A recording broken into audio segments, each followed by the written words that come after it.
definindo a conduta terapêutica na ausência do sucessor permanente. Agora chegou a parte mais interessante, que é falar da conduta terapêutica, do tratamento, né? O que fazer, afinal, o que fazer, né? Diante de molares descidos anquilosados.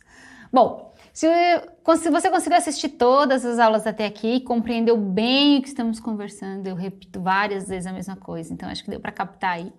Você sabe que um fator importante que vai determinar a nossa conduta terapêutica é a presença ou não do sucessor permanente. Então, diante da infraoclusão de molares descidos, um exame radiográfico vai ser importante. Não para determinar a anquilose, mas para saber se tem ou não tem um sucessor permanente. Eu sugiro até uma radiografia panorâmica para a gente avaliar a cronologia de rupção como um todo. A partir daí, a conduta terapêutica vai ser definida de acordo com a presença ou ausência do sucessor permanente. Então vamos começar nos casos onde nós temos ausência do sucessor permanente. Casos onde temos agenesia de premolar, já que estamos falando aí de infraoclusão de molares descidos. A agenesia do premolar tem uma prevalência aproximada de 5 a 8%, sendo que os segundos premolares inferiores são os dentes mais afetados, seguidos aí dos segundos prés superiores. Bom, vamos lembrar que a infraoclusão do molar descido normalmente indica uma anquilose, certo? A gente já conversou nas características clínicas. E que a anquilose, por si só, compromete o crescimento alveolar vertical na região do dente anquilosado, quando a gente está falando de paciente em crescimento. Por isso, como regra geral, diante da anquilose de um molar descido e a agenesia do sucessor permanente, a minha conduta deve ser exodontia do dente anquilosado, instalação de um mantenedor de espaço. Essa vai ser nossa regra geral. Isso quando a gente está falando de um paciente de crescimento, certo? Bom, mas agora que falamos da nossa regra geral, vamos conversar sobre as exceções.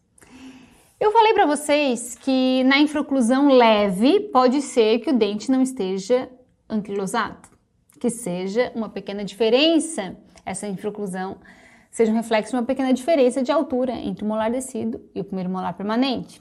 Por exemplo, diferença de altura de coroa clínica, né, no sentido cérvico-oclusal.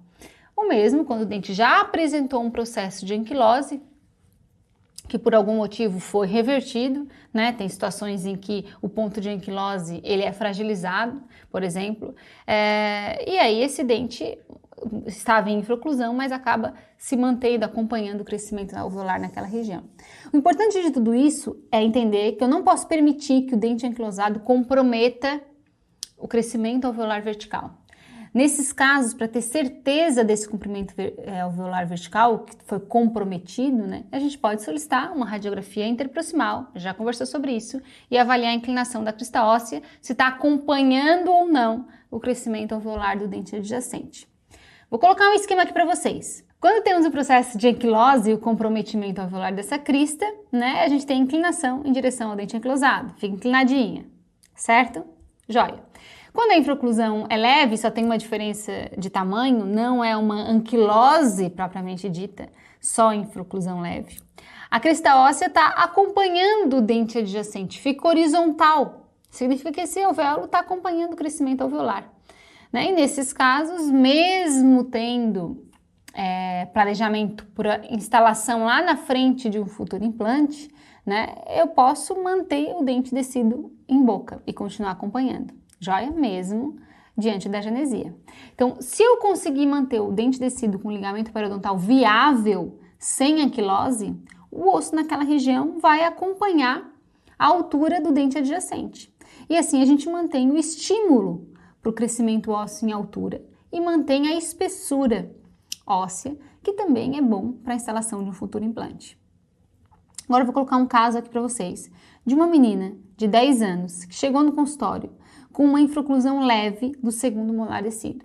Na foto lateral, aqui nem é possível ver a infraoclusão, pois era realmente muito leve. Mas na oclusal acho que dá para ver, né? Se a gente se esforçar bem, acho que dá para ver uma ligeira diferença de altura entre a crista marginal mesial do primeiro molar permanente e do segundo molar descido. O segundo molar descido estava ligeiramente abaixo do plano oclusal. Nessa paciente apresentava agenesia do dente 35 e do 45. E por isso que nesse caso eu ainda pedi uma radiografia